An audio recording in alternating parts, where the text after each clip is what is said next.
Iniciando la grabación. Ok. Hola, ¿qué tal? Bienvenidos, soy David Perales, el líder del núcleo de capacitación. Y voy a enseñarles o explicar la clase número 5 o el día número 5 que se llama IA y análisis de datos avanzado. Esta clase ha cambiado um, mucho su nombre, ha pasado por distintos nombres. Creo que este es el más adecuado. Entonces vamos a ver un poquito en qué consiste esto. Esta clase, como ya había mencionado, es la clase donde se hace clic, donde se junta todo lo que hemos visto y entenderán por qué se vio Python desde sus cimientos. ¿Ok? Entonces vamos a comenzar.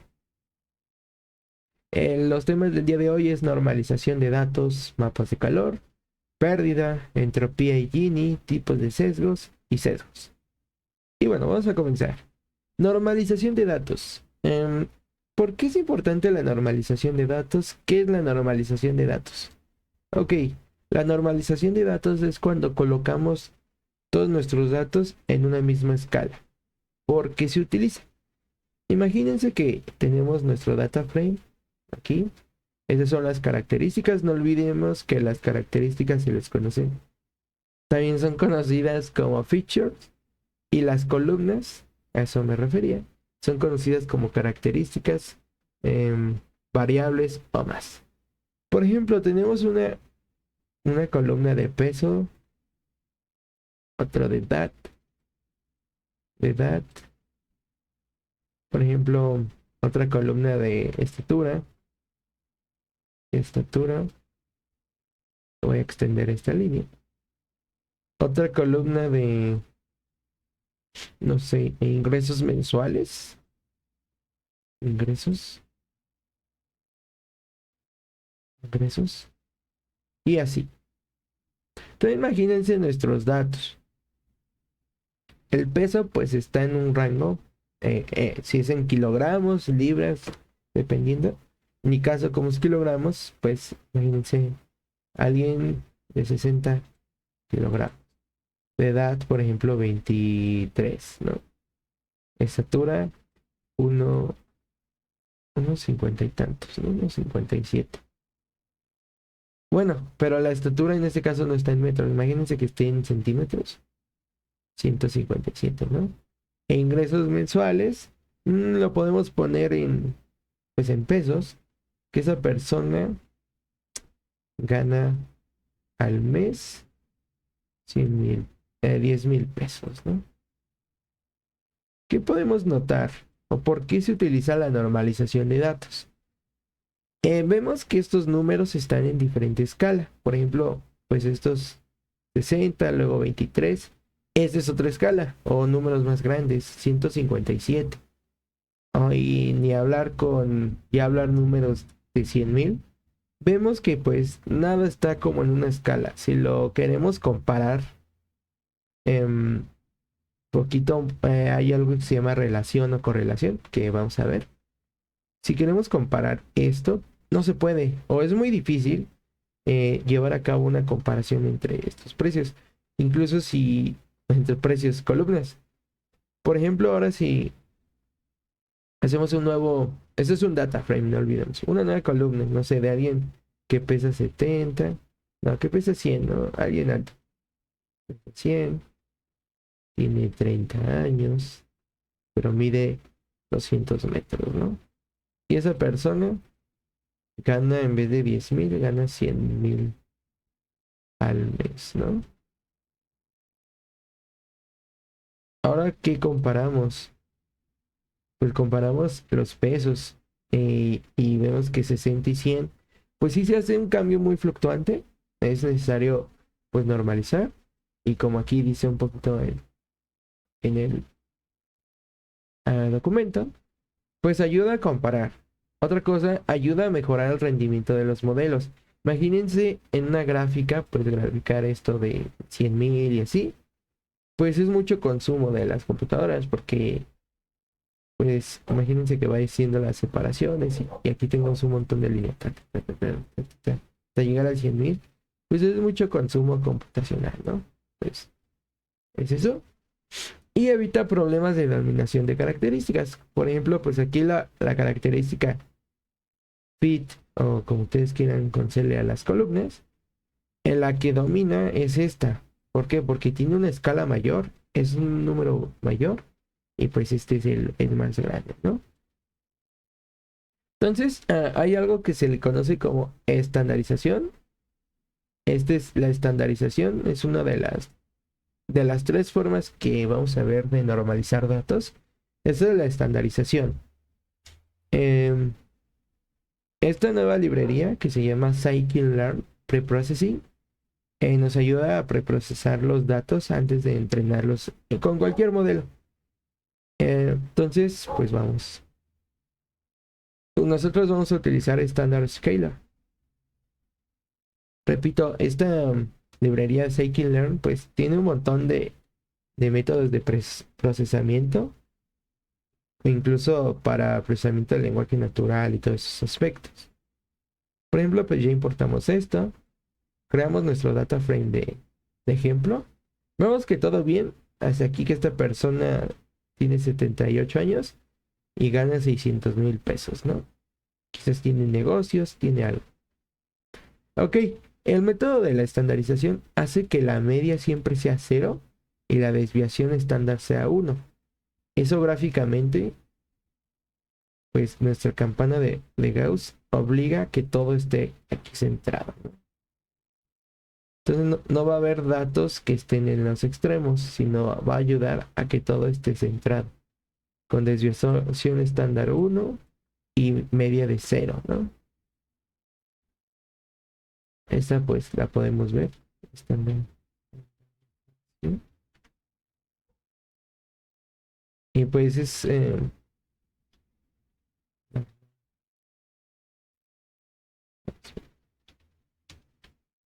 aquí está, normalización estándar. Pues vemos que son estas gráficas.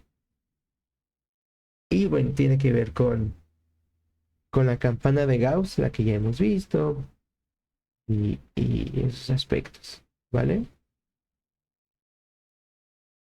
Entonces, pues ya, tenemos esta normalización, obtenemos el promedio de nuestros datos aquí, pues nos da que promedio de edades es 42,160, bueno, 42,166. Si graficamos los datos, pues podemos ver que si hay un valor hasta el extremo, ¿no? Que esto es nuestra campana de Gauss original. Déjenme borro esto. No sé dónde está. Ok, no sé dónde está. Este. Este. No era borrar eso. Era borrar eso. Imagínense que nuestra campana de Gauss, aquí está el promedio. Y el valor extremo estaría aquí, ¿no? Que eso se le conoce como tipo de sesgo, un dato raro. Entonces aquí está ese valor que les estoy diciendo. Ahí. Entonces, bueno, sigamos adelante. Estandarizamos.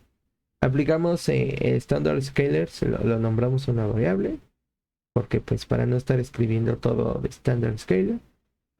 Y usamos esto de Fit Transform. ¿Y qué vamos a transformar? Las columnas. Entonces, mi consejo, las columnas que pongan en su lado izquierdo deben ser igual a las que pongan en el lado derecho, ¿no? Queremos normalizar la edad y el ingreso mensual en meses. Aplicamos eso y pues ya nos da que ya nos estandariza, ¿no? Es decir, tiene tantos valores, imagínense que aquí es el 0, tiene tantos valores positivos acá y negativos, ¿no? Entonces no olviden, acá es positivo, acá negativo. Entonces al normalizar, pues tiene valores negativos, pero lo que hace es que todo esté cerquita aquí en la campana de Gauss. Quizás pues les digo, ese es un valor, pues raro. Entonces, por ejemplo, aquí está, ¿no? El 2. Es este 2. Está acá. ¿Vale? Entonces, bueno. Vamos a obtener el promedio. Una de las reglas es que aquí pues el promedio va a estar situado en el cero. Ojo, no de que esté en este lugar, sino que va a estar aquí situado, ¿no? Entonces, pues nos da un valor muy pequeño. Quiere decir que el promedio de edades, como ya todo lo ajustó a la campana de Gauss, el promedio está aquí, que sí coincide en nuestra campana de Gauss, es el valor más alto, ¿no? El promedio es este, ¿vale? Entonces, sigamos adelante. Y bueno, graficamos, vemos que está de lo mismo, pero pues ya tiene un rango más pequeño, ¿no? Ya no es tan grande, ya no es de comparar con, por ejemplo, la diferencia entre 0 y 80 a la diferencia entre -1 a 2, pues ya es bastante considerable, ¿no? Facilita la lectura y comparación de datos. Hay otra forma, em, pues bueno, esta fue la estandarización que vimos. Ese fue un ejemplo. Pues esto es la estandarización. No olviden stand scalar. Y pues aquí aplica todo eso. ¿Ok? Vamos a la siguiente. El escalado min-max. Ya vimos, esta es la normalización estándar. Y esta es la normalización por min-max, ¿no? O el escalado min-max. ¿Qué dice? Pues bueno, en pocas palabras, vemos que aquí tenemos nuestro dataset. La primera característica es de 10, 20, 30, 40, 50. El otro es de 0.1, 0.5, 0.8, 0.2 y 1.5, ¿no? Va aumentando. Lo que hace el min-max es de que el valor más alto de nuestra columna les va a poner un 1. Ay, bueno, empezamos. Al valor más bajo de toda la columna es el 0 y el valor más alto de toda la columna es un 1, ¿no? Mínimo y máximo. Máximo. Todos los valores que estén entre ese rango se van a mapear, por así decirlo, entre este rango. ¿Ok? Vamos a ver. Aplicamos pues min scalar. Ahora usamos en min max scalar de la misma librería de scikit-learn. Y bueno, aquí está. Aplicamos lo mismo. Fit transform. Las características de la izquierda deben estar igual a las de la derecha y viceversa. Y aquí vemos, al aplicar min-max, como esta columna, y bueno, este valor 10 es el más pequeño de la columna feature 1, es colocado como 0. En cambio, 50, como es el valor más alto de la columna, es la columna 1, ¿vale? Y también pasa eso en la columna 2, 0.00 es igual a al valor más pequeño, y el valor más grande es considerado como el 1, ¿no? Si utilizamos esta función pues de ver los gráficos de Colab, pues vemos esto. Va aumentando la gráfica. Y bueno, esta normalización, pues les digo, está muy sencillita. Va del 0 al 1 y va mapeando los valores. ¿Ok? Normalización L2. Esta normalización está curiosa porque se usa sobre todo en redes neuronales para hacer pérdida de información. No olvidemos que, bueno, no solo en redes neuronales, sino en inteligencia artificial existe el, ay, espera, el overfitting y el underfitting, ¿no? ¿Qué es cada cosa? Ok.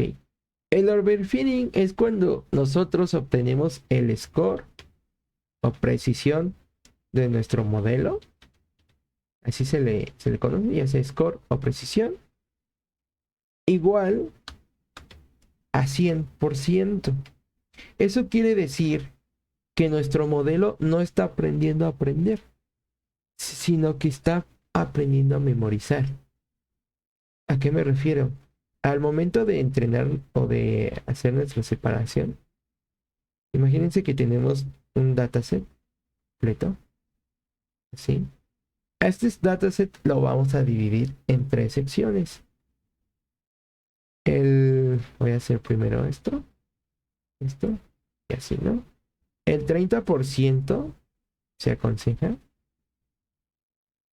bueno, del el 20 al 30% se aconseja que sea para valor llamado test, ¿ok? Y el restante, les digo que el tercero casi no está usado, pero sí, sí, se suele usar. Está entre el 80 y entre el 30, entre el 30, bueno, no, entre el 20, entre el 70 y 80%, ¿vale? Entonces, estos valores, este es testing, también podemos dividir nuestros datos en training, datos de entrenamiento y también los datos de validación, ¿no? Que serían al mismo tiempo que al entrenar vamos validando. Este por lo general suele de ser un 10%, un 20%.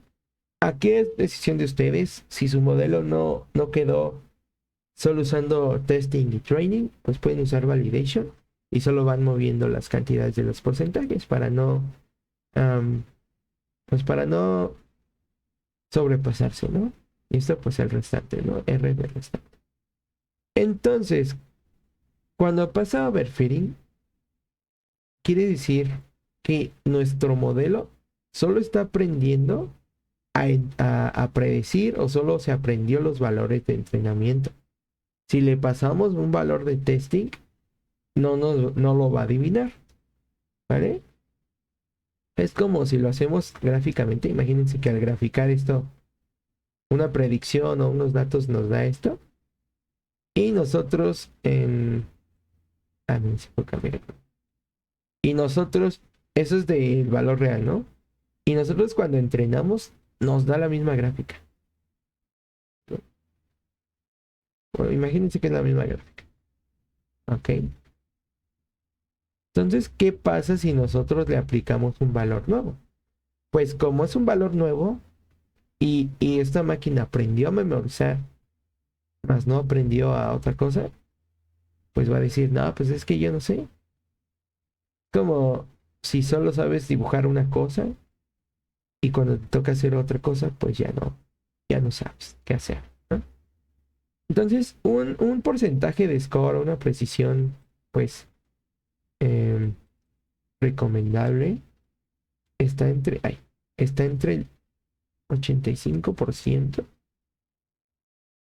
que es muy bajo, 85 es muy bajo, al 97%, 98%, ¿ok? Este porcentaje depende del caso en que quieran usar. 85, les digo, es muy bajo en el ámbito de medicina. Imagínense que en esta gráfica se está prediciendo el total de los valores de, no sé, de presión arterial. Queremos predecir la presión arterial con base a datos. Y al graficar, pues nos da, por ejemplo, así, ¿no? Un poquito cercano los valores. Así, ¿no? Sigue la misma forma, pero no los mismos valores. Entonces, en el aspecto de medicina, pues se requiere un porcentaje de 95% que nuestro modelo tenga esa precisión, ¿vale? Ahora el underfitting, pues cuando pasa esto, cuando es menor al 85%. Eso quiere decir que, pues, gráficamente nuestro modelo, imagínense, esto es la gráfica de los datos originales. Y cuando hacemos underfitting, al graficar queda así, ¿no? No tiene ni la misma forma, ni, ni nada, ¿no? Entonces, por ejemplo, donde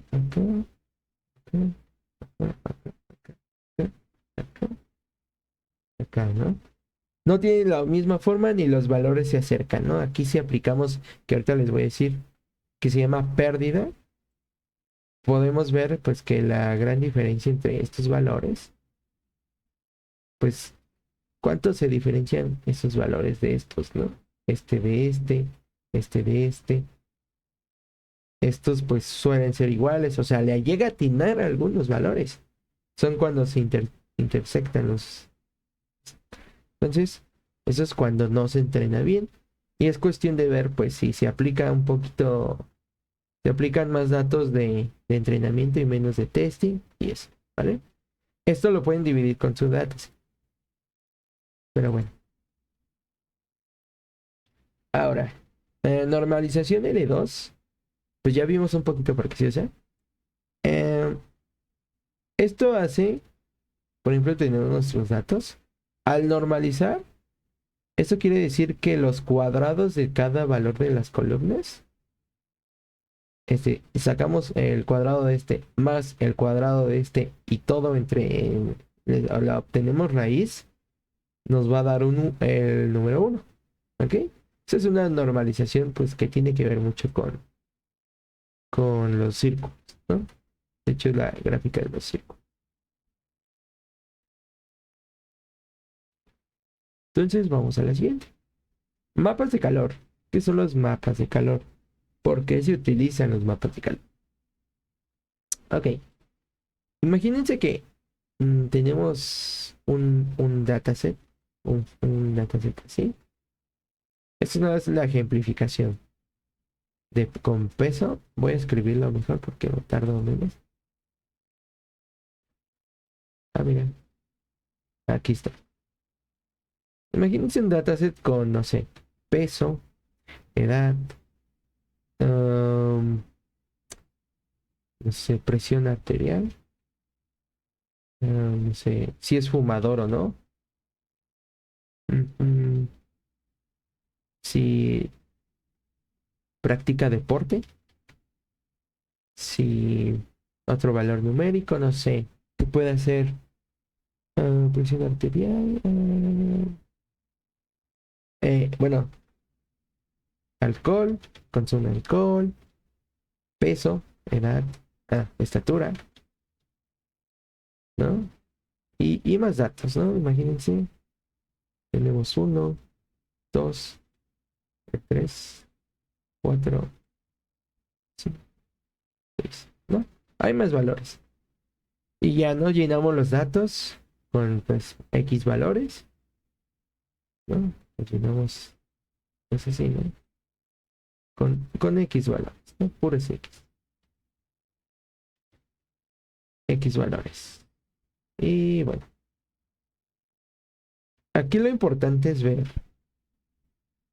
Eso es un ejemplo, pues, burdo. Es peso, estatura, edad, presión arterial, fumador, deporte, alcohol. Ok. Imagínense que si tenemos, ¿cuántas columnas? 3, 7 columnas. Pero, pues que nuestro dataset hacemos puntito, puntito y llega a 100,000 datos, ¿no? Imagínense, son 100,000 datos de procesar todo, ¿no?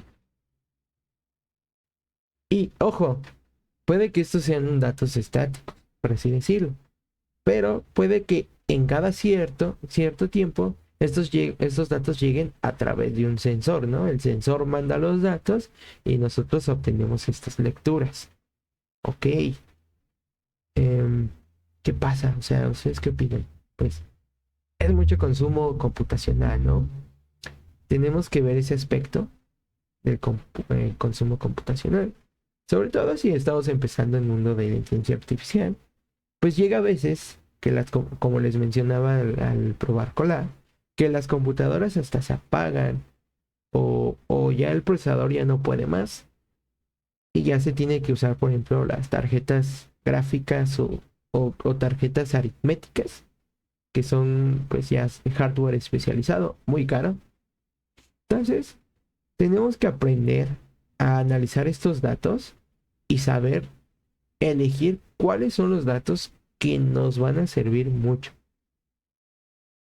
que nos van a servir para nuestro análisis. Entonces, por ejemplo, aquí tenemos esto. Vamos a agregarle más datos, ¿no? no sé, eh, país, no sé, pues también podríamos poner ingreso mensual y así, ¿no?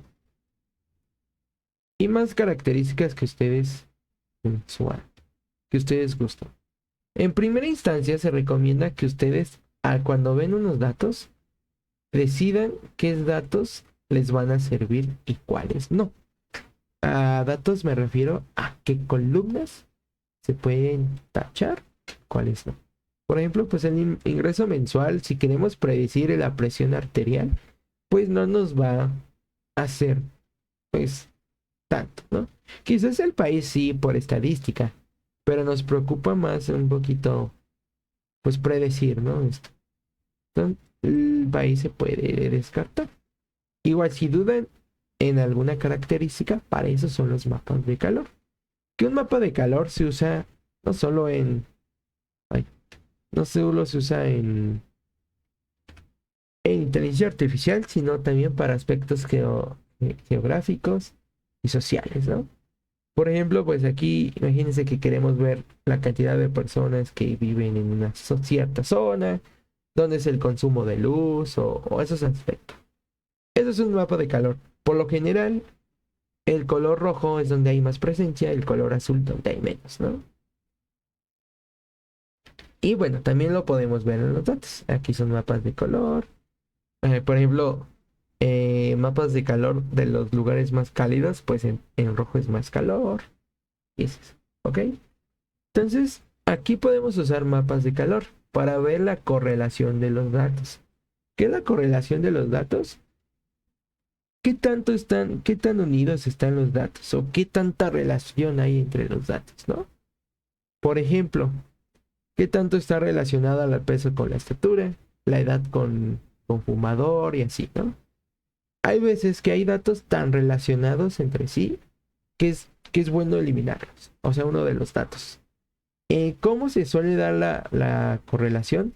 Cuando se aplica una operación matemática. O también conocido cuando hay una relación lineal. Lineal, ¿no? ¿Qué es una relación lineal? Les digo, cuando un dato de una columna es obtenida a partir de otro dato de la misma columna, esa es una relación lineal, que es por lo general una operación matemática. Hay veces que los pues tienen una correlación y no es tan visible, por eso es el mapa, ¿no? Y pues ya. Un valor 1 indica que hay una correlación positiva perfecta, es decir, que están muy relacionadas entre sí. Un valor de -1 indica que no están nada relacionadas, ni al caso. Un valor 0 indica que hay una correlación débil o nula, que no hay una correlación, una relación lineal clara. ¿Ok? Aquí hacemos nuestro dataset de prueba. Vemos que es 1, 2, aquí, ¿no? La característica 1, 2 y 3. Vamos a utilizar de nuestra matriz, pandas nos permite obtener la matriz de correlación. ¿Cómo? Con la función core, ¿no? Lo guardamos en data y aquí está. Vemos esos aspectos. Siempre, siempre, siempre la diagonal de la matriz va a ser un 1. Podemos ver aquí qué tanto se relaciona la variable 2 con la variable 1.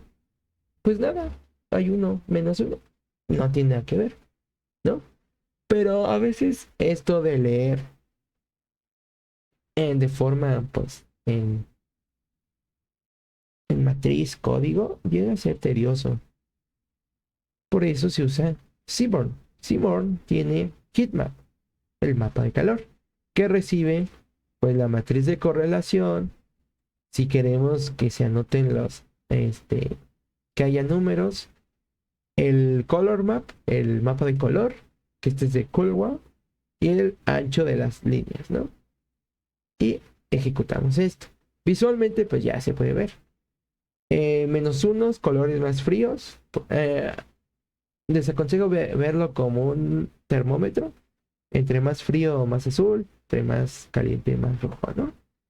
Por ejemplo, aquí vemos que no hay nada de relación y entre la 3 y la variable 1, pues tampoco hay no hay información, no, pues no hay ninguna relación en consideración, ¿no? Son los colores positivos, que son los más cálidos, negativos, que son los fríos, los neutros, que son estos, gris. También los escalas de grises continua, que quiere decir que pues sí va cambiando un poco la correlación.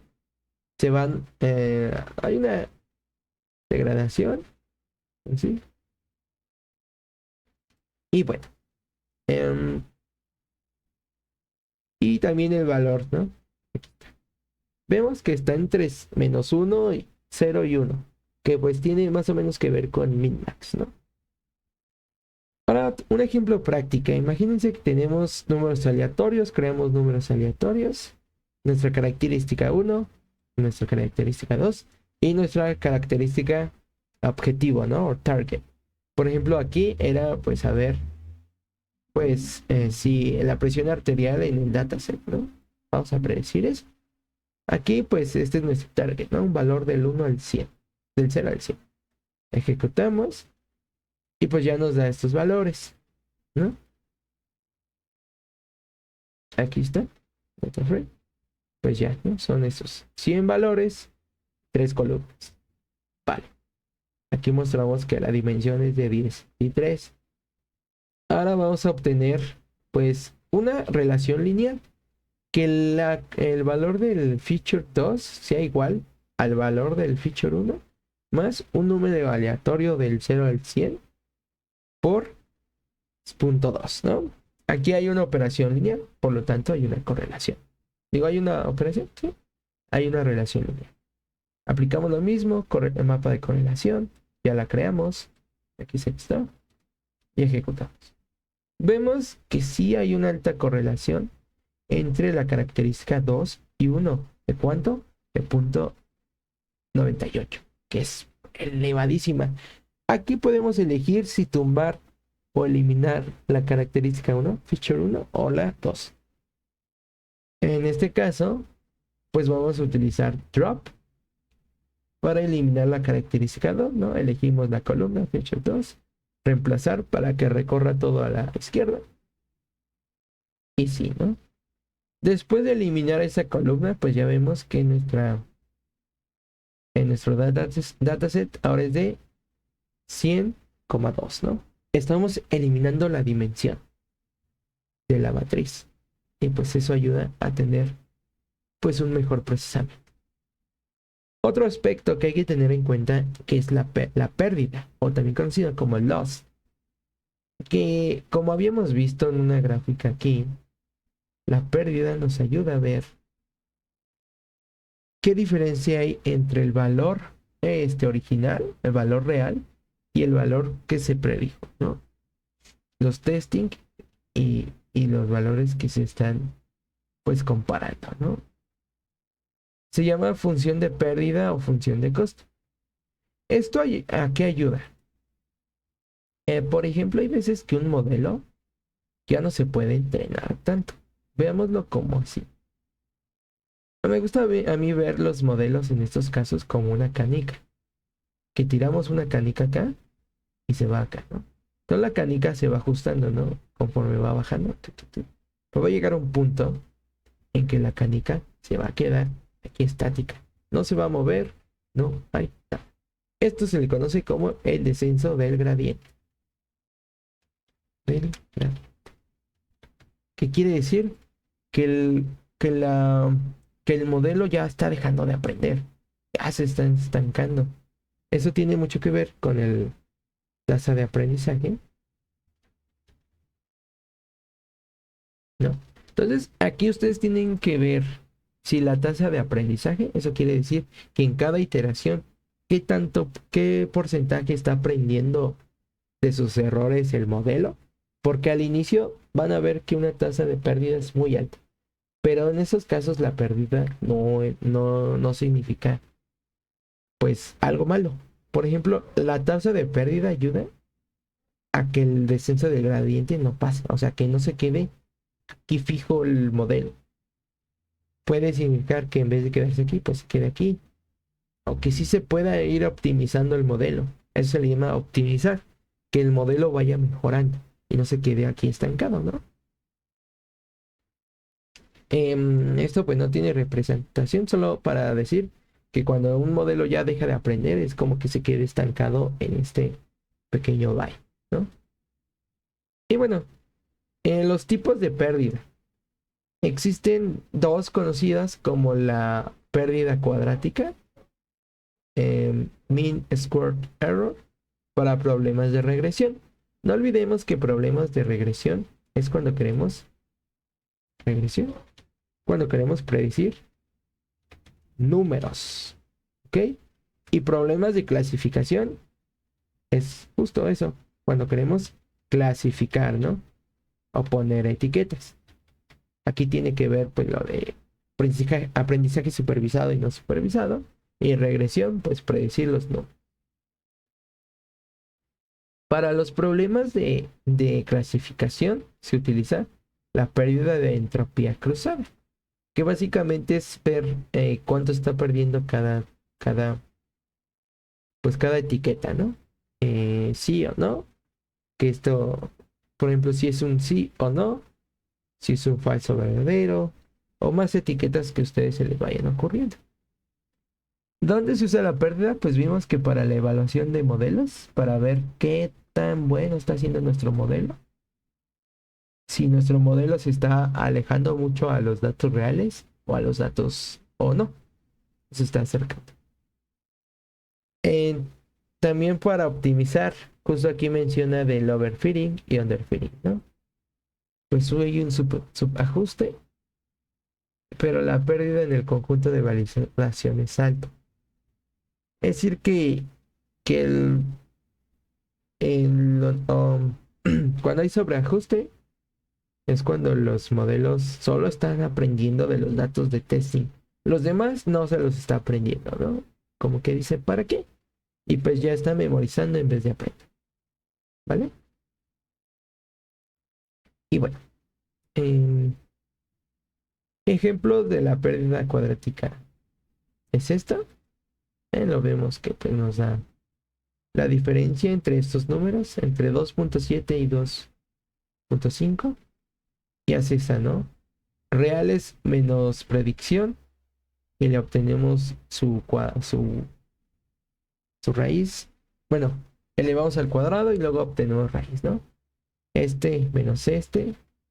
A esta diferencia le sacamos, lo elevamos al cuadrado. Este menos este, el valor al cuadrado. Este menos este, el valor al cuadrado. Este menos este, el valor al cuadrado. Y al final, pues regresamos todo, ¿no? Y pues aquí ya nos dice que pues la pérdida es esto, ¿no? Si se está perdiendo pues un poquito el valor. La pérdida no es tan alta, pues vemos que los decimales pues no están tan alejados. Pero esto es de forma rudimentaria. La función, bueno, la librería scikit-learn pues ya nos brinda con tanto esto, DNS, pérdida cuadrática y pérdida de entropía cruzada. Hay más funciones de pérdida, la función de pérdida Adam y eso, ¿no? Que les digo que es un valor que se va sobreajustando, ¿no? Si se equivocó un valor, por ejemplo, en vez de dar un 0, dio un 1, en las variables, esa función de pérdida va a modificar o va a ir cambiando al punto, y lo voy a intentar hasta que en vez de que nos dé un 1, sí dé un 0, ¿no? No, por ejemplo, que nuestro valor sea 3.4 aquí y lo ajustó y con 3.5 ya nos dio un 0, ¿no? Entonces la función de pérdida va ajustando esos parámetros para obtener las variables correctas. Entonces, hay formas de hacerlo manualmente. Las fórmulas de las funciones de pérdida están en internet, se pueden hacer manualmente, pero es eso, nada más va ajustando en cada iteración, ¿no? Esta es la iteración 0, esta es la iteración 1. Entropía e índice Gini. Ok, la entropía se ve bastante, bueno, también el índice Gini en los árboles de decisión y clasificación. ¿Qué son los árboles de decisión y clasificación? Por ejemplo, ahorita estamos en fechas de Halloween.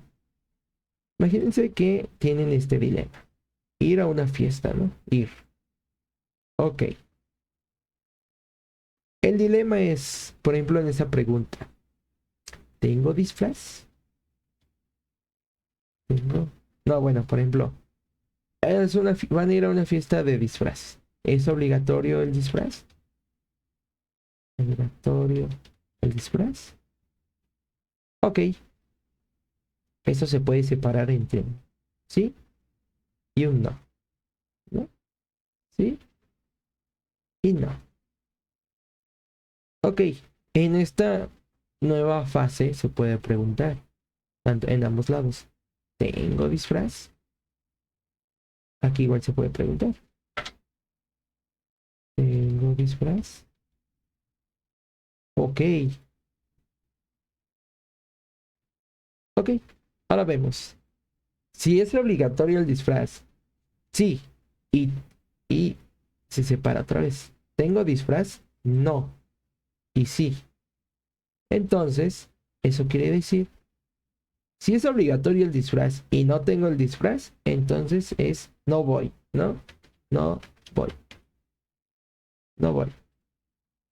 Ahora, si es obligatorio el disfraz y tengo disfraz, pues se puede preguntar, por ejemplo, ¿irán mis amigos o más aspectos? ¿Sí? Por ejemplo, ¿irán mis amigos? O más variables, ¿no? Por ejemplo, ¿tengo permiso o ese aspecto, ¿no? Por ejemplo, ¿irán tus amigos? No. Y sí, ¿no? No, por ejemplo, si no van tus amigos, pues dices, pues no voy. O sea, si no van mis compas, mis reales, no voy. Ahora, si sí van, pues sí voy, ¿no? Sí voy. Ahora nos vamos del otro lado. En una fiesta, ¿es obligatorio el disfraz? No. ¿Tengo disfraz? Pues no, ¿no? Incluso si aquí se pueden hacer las mismas preguntas, ¿no? ¿Irán mis amigos? Sí, ¿no? Aquí lo podemos hasta unir, ¿no? Aquí tengo disfraz, ¿no? Y aquí, ¿irán mis amigos? Sí, no. Y se hace la misma comparativa, ¿no? Por lo general, pues si se pregunta, ¿tengo disfraz? ¿Es obligatorio el disfraz? Pues pueden poner, sí voy, ¿no? Así de forma tajante. Ah, pues si no piden disfraz, sí voy. Para ya no tardarnos tanto. Sí voy. Ok. Bueno, en un árbol de... Esto es un árbol de decisión. Esto tanto se puede ser un árbol de decisión o de clasificación, ¿vale? Digo, sí, de esos. Entonces, por ejemplo, nuestras etiquetas, la pregunta es, ¿voy a ir a la fiesta? Sí, no. Podemos en estas etiquetas que se le conocen como nodos hoja, que diga, no voy, entonces eso es un cero, ¿no? Al no voy. Y un sí voy es un uno, ¿no? Aquí. Estos nodos, recordemos que en un árbol, pues se le conocen como nodos a cada circulito. Se le llaman nodos padres. ¿Por qué? Porque tienen sus hijos. Por así decirlo, sus hijos son las ramitas o las líneas que vienen de ellas, ¿vale? Estos como no tienen nada, se le llaman nodos hojas. Hojas, ¿ok? Y no, nodos padres. Y el de hasta arribita, se le conoce como la raíz, ¿no? Entonces, tanto un árbol de decisión puede ser por opciones de no, sí, o más preguntas o más caminos. Un árbol de decisión también puede ser en este aspecto, ¿no? Una condición. Si, por ejemplo, una variable es mayor 0.5, si sí es así, pasa acá, ¿no? Sí. ¿Es menor a 0.5? Sí. O, por ejemplo, es mayor a 25 y aquí es mayor a 0.75, ¿no? Y aquí podemos tener aquí un sí y aquí un no. Entonces, en nuestro lado izquierdo van a estar todos los valores que sean menores a 0.5, pero que no son mayores a 0.25. Aquí puede ser el punto 1, punto 1, punto 2, punto 15, todos los valores, ¿no? Un sinfín de valores, ¿vale? Aquí como es de forma muy general, pues nos puede indicar que puede ser cualquiera de estos valores. Si queremos un valor más específico, tenemos que aplicar un montón de, así como una adivina quién, un montón de preguntas para dar con valores específicos, ¿no? Entonces, por ejemplo, pues aquí van a estar los valores mayores a 0.25, pero menores a 0.5. En cambio, aquí van a estar los valores mayores a 0.75 y mayores a 0.5, ¿no? Entonces, existen estos dos árboles, para números, para predecir números o para predecir etiquetas, ¿no? En este caso, pues, vemos que depende de la profundidad. Ahorita les voy a enseñar un árbol muy, muy grande. No recuerdo cuál es su altura. La altura de un árbol se cuenta desde el último, desde el más abajo hasta arriba. Entonces, 1, 2, 3, 4. Este es un árbol de altura 4, ¿vale? Por ejemplo, este es de altura 3. 1, 2, 3, de altura 3. Hay árboles que dependiendo justo de tus características, pues que puede llegar hasta de tamaño 30, 20. Entonces imagínense la sinfín de bifurcaciones que tiene este árbol. Ok, pero ya expliqué más o menos qué es un árbol de decisión y clasificación. ¿Qué es la entropía? Justo es qué tan variados están los datos de nuestro dataset. Lo podemos ver aquí.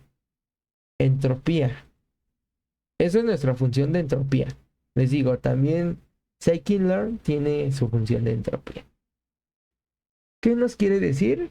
¿Qué tan variados están los datos? O sea, la impureza o incertidumbre de los datos. Y se busca dividir los datos de manera que la entropía disminuya en cada caso. Es decir, que al momento de cada árbol, la entropía de este tiene que ser menor a la entropía de aquí, ¿no? Es decir, que se están separando bien los datos, estamos separando los bonitos, así como, imagínense separar M&M's, ¿no?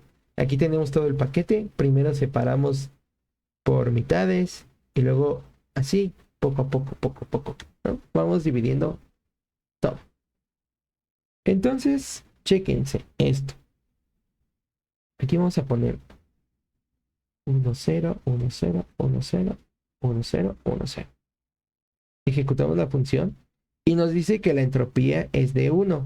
Eso quiere decir que los datos, como menciona aquí, es completamente impuro. Es decir, todo se disminuye uniformemente en todas las clases. Es decir, hay la misma cantidad de unos y ceros.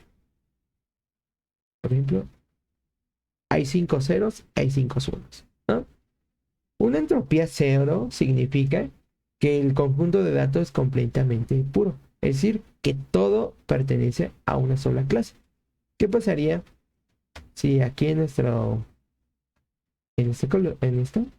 colocamos puros ceros? El resultado es cero. ¿Por qué? Porque todos pertenecen a la clase cero. Si nos vamos a este aspecto, por ejemplo, en todo el dataset, las personas no van a ir. Esto puede ser indicativo de un sesgo, que todo está tirándose hacia un lado. ¿Vale? Pero bueno, ahora sí, entonces tiene que ir bajando. O sea, que no a la primera iteración sea un cero, pero sí conforme va bajando, que de un lado, por ejemplo, de un lado estén todos los sís y todos los nos, o que se vayan separando perfectamente los datos, ¿no? Que haya una buena separación de datos. Por ejemplo, este árbol pues no está tan bien porque pues hay muchas variables, hay mucho que separar, ¿vale? Entonces, entre más pequeño, o sea, entre cada paso que demos, se busca disminuir la entropía, que esté más cercano a cero. No es correcto, no es buen indicativo que luego la entropía nos dé un valor de cero, ¿vale? Entonces vamos al siguiente. Índice Gini significa lo mismo, la pureza de los datos. Igual se busca reducir la impureza de los datos. Dice lo mismo, nada más que se agrega el punto 5, quiere decir que están a la mitad, ¿no? Están bien mezclados los datos. Aquí pues nos da un 0. ¿Por qué? Porque todos los datos son a una clase. No hay mezclas de clase y todo el nodo es homogéneo. ¿Ok? Pero comienzo. Que eso se dé ya en los últimos nodos, no en los primeros nodos, ¿vale? Porque puede que haya un sesgo ahí.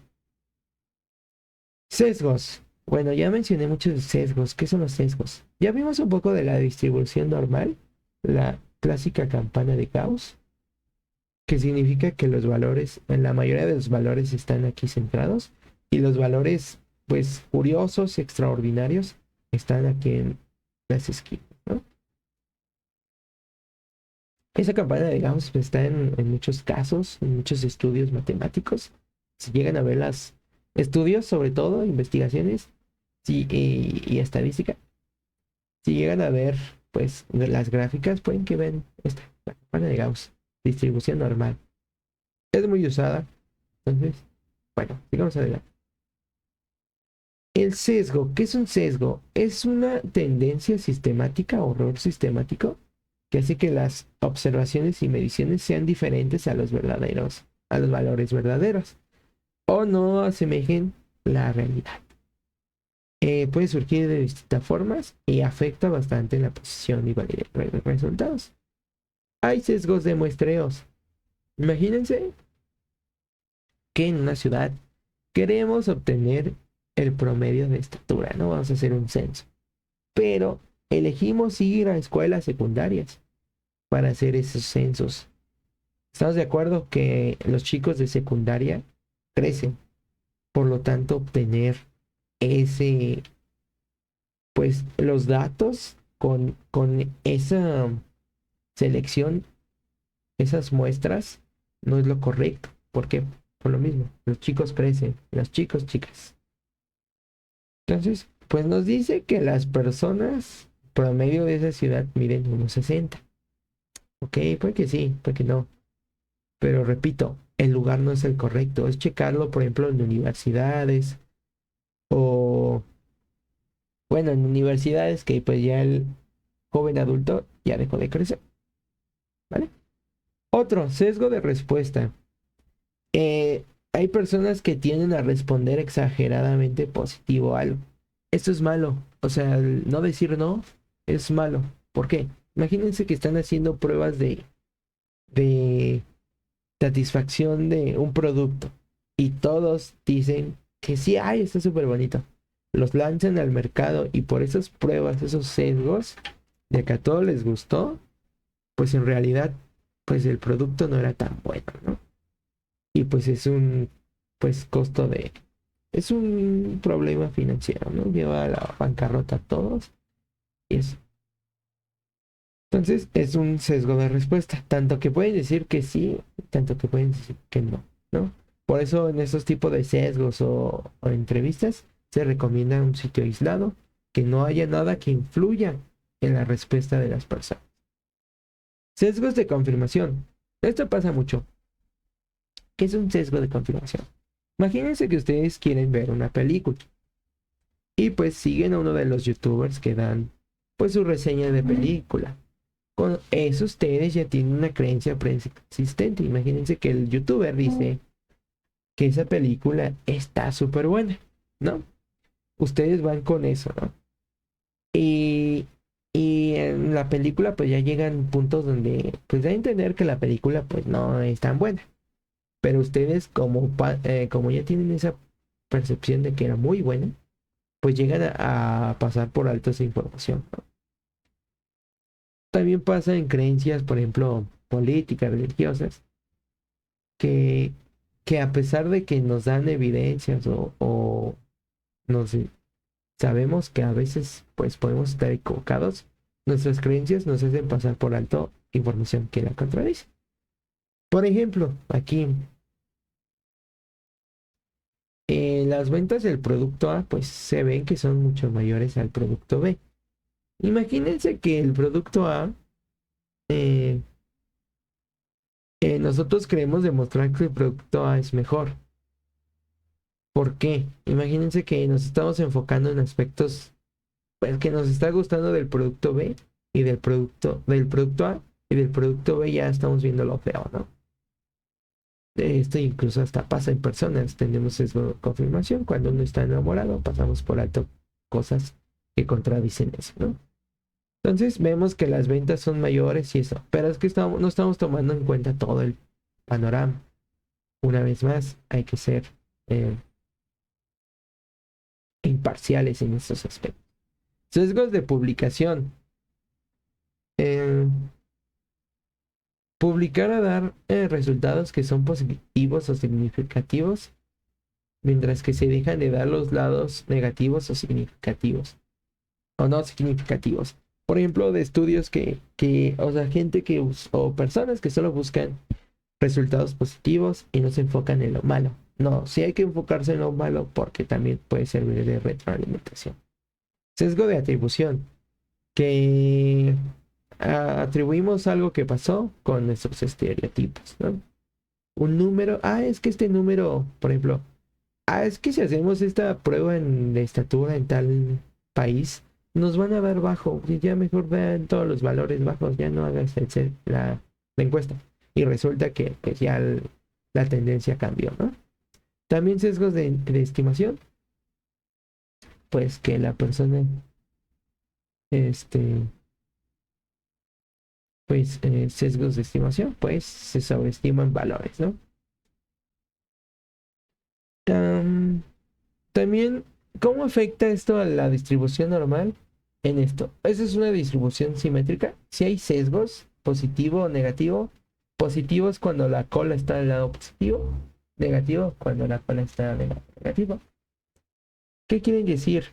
Pues que los valores normales, por así decirlo, son los que están al lado izquierdo. O acá los valores normales es que están al lado derecho, ¿no? Esto pues puede afectar mucho en un promedio. Se tienen que hacer análisis, bastantes análisis. Es por eso que la riqueza de datos es buena y no tener solo un tipo de dato. ¿Ok? Entonces sigamos adelante. Um, ok. Dice, tarea, para tener un bonito día. Esta es la última sesión para aquellos que vayan en difusión y organización. Ya las demás van a ser opcionales. Pero es bueno que con lo que ya vimos, veamos este video de qué es una red neuronal. Va a tocar puntos como descenso del gradiente y aprendizaje. La base de las redes. Todo esto, ¿no? Funciones de activación y todo. Es un perro más peludito. Está muy bueno el video y les va a ayudar a entender un poquito más de lo que hemos visto. Con los conceptos que hemos visto, las cuestiones que hemos visto, va a ser un poquito más digerible esos videos. ¿Vale? La siguiente tarea. ¿Qué consiste la siguiente tarea? Como va a ser la tarea más larga, pesada, pues por lo tanto va a valer el doble. E igual se va a entregar en 2 semanas, de donde se les haya impartido este curso. ¿Qué deben hacer? Con un dataset de cualquiera de los sitios de datos abiertos, van a entrar y van a descargar un dataset de lo que ustedes gusten. Ojo, debe ser confiable.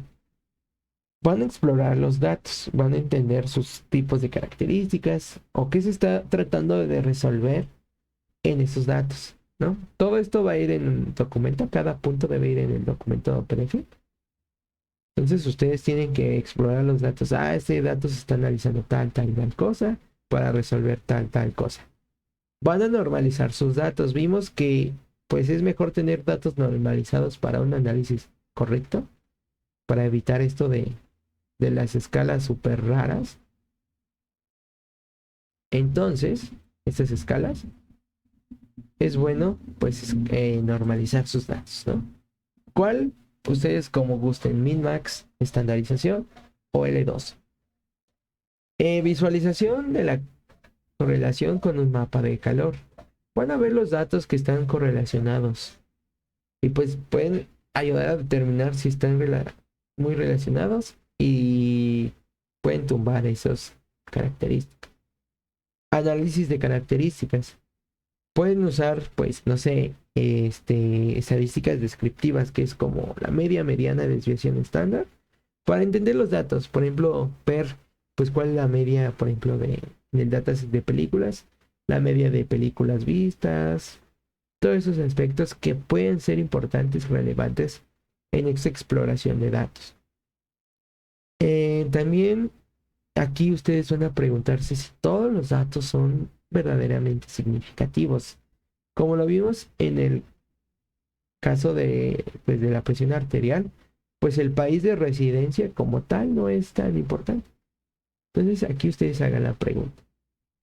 Y ya después de que reducen la dimensionalidad de la matriz, o sea, tumban, eliminan columnas, van a preguntarse si es fundamental eliminar características o no. ¿Y ustedes qué impacto creen que vaya a tener en un modelo de inteligencia artificial? Todavía no hemos hecho ningún modelo, pero pues ya estamos preparando los datos, ¿vale? Entonces, esto sería toda la tarea. Cualquier cosa o comentario, pues, eh, mándalo por el Classroom o por el canal de WhatsApp, ¿vale? Entonces, eso sería todo por el día de hoy, chicos. Gracias.